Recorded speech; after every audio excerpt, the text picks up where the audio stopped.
staged struggles and scripted stabbings, Rathbone's theatrical testimonies, the delicious mysteries that emerge when one scratches beneath the official veneer of American history.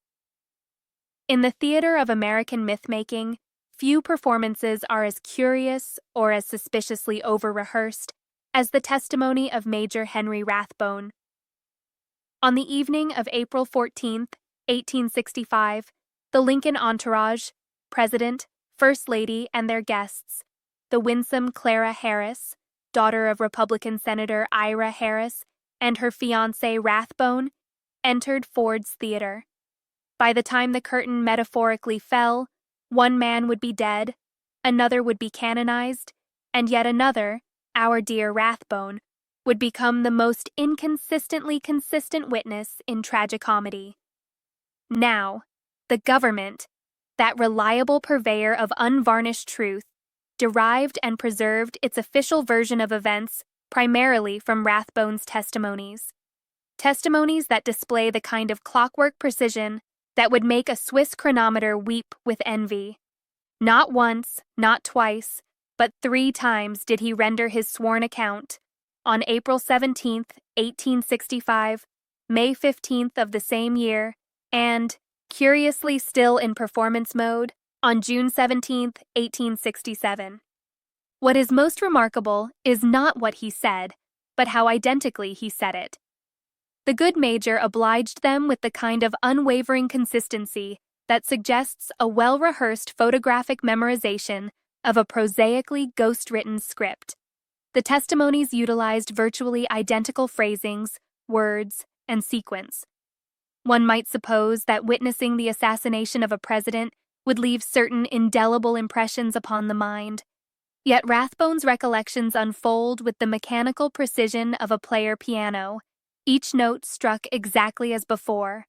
A sample from his testimony on April 17, 1865. That on April 14, 1865, at about 20 minutes past 8 o'clock in the evening, he, with Miss Clara H. Harris, left his residence at the corner of 15th and H Streets and joined the President and Mrs. Lincoln and went with them in their carriage to Ford's Theater in 10th Street. At the same time, deponent heard him shout some word, which deponent thinks was freedom. This deponent instantly sprang toward him and seized him. He wrested himself from the grasp and made a violent thrust at the breast of deponent with a large knife. Deponent parried the blow by striking it up and received a wound several inches deep in his left arm, between the elbow and the shoulder. The orifice of the wound is about 1.5 inches in length and extends upward toward the shoulder several inches. The man rushed to the front of the box, and deponent endeavored to seize him again, but only caught his clothes as he was leaping over the railing of the box. The clothes, as deponent believes, were torn in this attempt to seize him. As he went over upon the stage, deponent cried out, with a loud voice, "Stop that man!"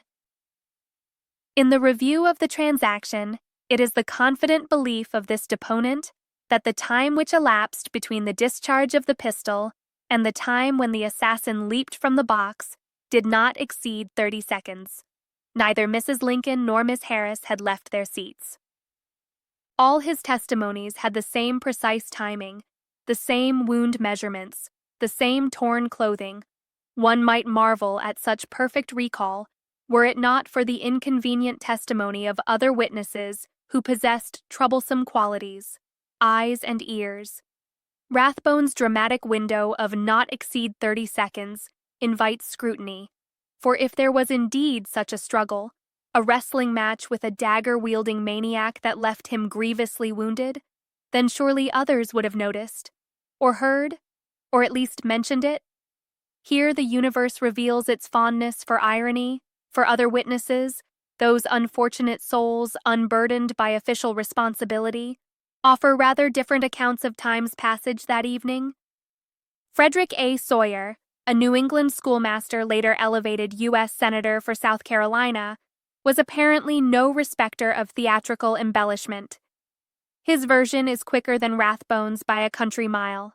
He recalled a decidedly more compressed timeline.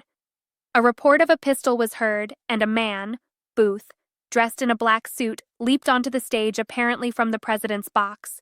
He held in his right hand a dagger. He did not strike the stage fairly on his feet, but appeared to stumble slightly. Quickly recovering himself, he ran across the stage and disappeared beyond the scenes on the stage. The hole, the shot, the leap, the escape was done while you could count 8. The excitement in the house was intense. Everyone leaped to his feet, and the cry of, "The president is assassinated," was heard. Getting where I could see into the president's box, I saw Mrs. Lincoln waving her hands to and fro in apparent anguish. 8 seconds! How time compresses when witnessed by those without governmental obligations. 8 seconds between the shot, the leap, the escape, and Mary's cry for help. Less than a third of Rathbone's melodramatic half-minute. No knife fight, no arterial spray, no major struggling, just a gunshot, a leap, and a limping sprint. And then there's Harry Hawk, the only actor on stage when the shot rang out, and therefore the most logical eyewitness to anything happening in the presidential box. This hapless thespian who found himself sharing the stage with history offered his own temporal assessment. When I heard the shot fired, I turned, looked up at the president's box, heard the man exclaim, "Sic Semper Tyrannis," saw him jump from the box, seize the flag on the staff, and drop to the stage. He slipped when he gained the stage, but got upon his feet in a moment, brandished a large knife, saying, "The South shall be free," turned his face in the direction I stood, and I recognized him as John Wilkes Booth. He ran toward me, and I, seeing the knife, thought I was the one he was after, ran off the stage and up a flight of stairs. He made his escape out of a door, directly in the rear of the theater, mounted a horse, and rode off. The above all occurred in the space of 1/4 of a minute, and at the time I did not know that the president was shot, although if I had tried to stop him, he would have stabbed me. 15 seconds. Still no Rathbone. Still no audible shout of, "Stop that man!" Still no heroic interception. Hawk, with an unimpeded line of sight, sees Booth leap and flee.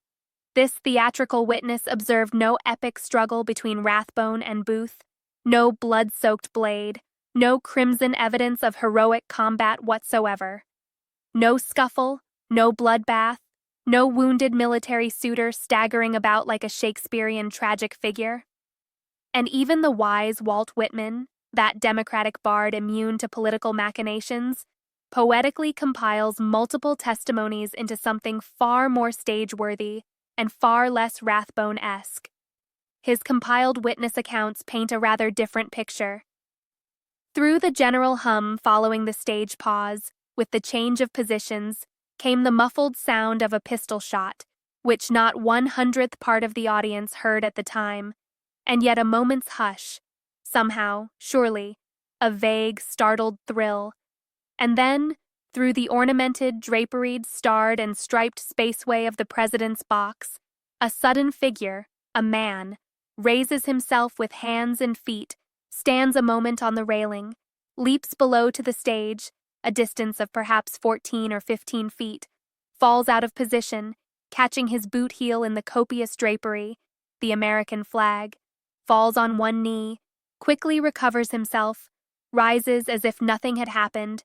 He really sprains his ankle, but unfelt then.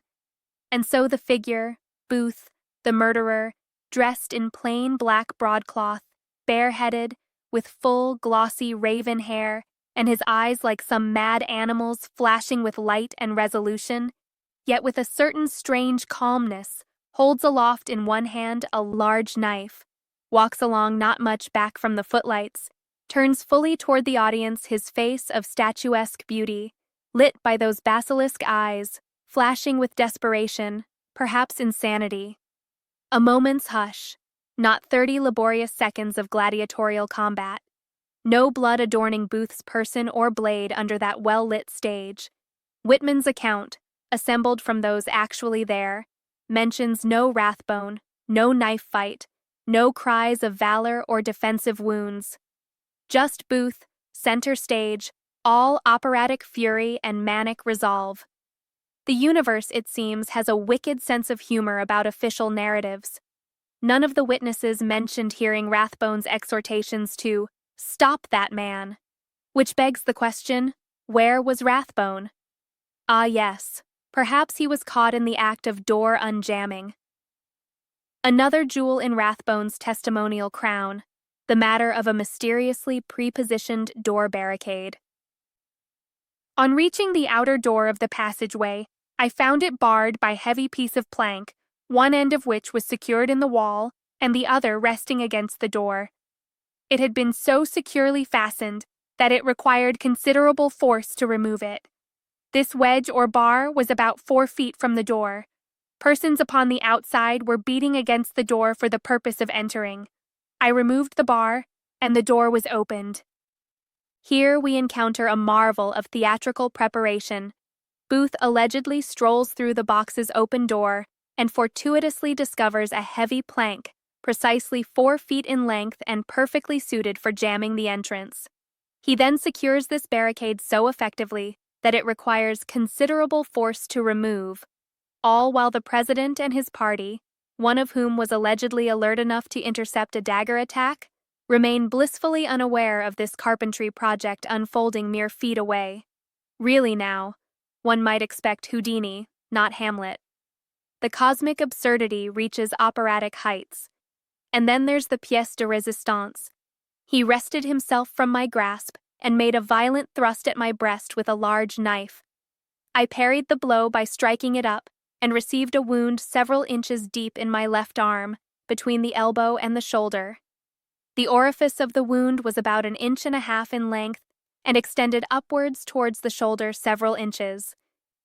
The wound which I had received had been bleeding very profusely, and on reaching the house, feeling very faint from the loss of blood, I seated myself in the hall, and soon after fainted away and was laid upon the floor. Upon the return of consciousness, I was taken to my residence. Behold the miraculous survivor, a wound several inches deep, with an orifice about 1.5 inches in length, extending upwards towards the shoulder several inches. Precisely the sort of arterial catastrophe that would drain a man's life in 2 to 5 minutes under normal circumstances. Add panic and physical exertion, increasing heart rate and blood flow, and death might arrive in barely over a minute. Yet our stalwart major, despite bleeding very profusely, manages to unbar doors requiring considerable force, seek assistance, travel to another house, sit contemplatively in a hall, and eventually faint in leisurely fashion, all while presumably hemorrhaging like a punctured wine cask. The universe, it appears, suspended its usual physical laws for this particular evening's performance. The beautiful absurdity emerges when we consider that not a single theater witness observed blood on Booth, witnessed any struggle between assassin and would-be hero, or heard Rathbone's supposed cries of "Stop that man." The most likely conclusion dances before us with delicious irony. Rathbone's wound was self-inflicted, superficial, and decidedly not bleeding very profusely, as dramatically claimed. Like all great actors, Rathbone committed to his part, but unlike Booth, he forgot to make it believable. The universe saves its finest punchline for last. In subsequent years, Henry Rathbone would demonstrate a peculiar expertise in precisely 2 areas: murder and self-inflicted knife wounds. One might say he had elevated both to something approaching a science.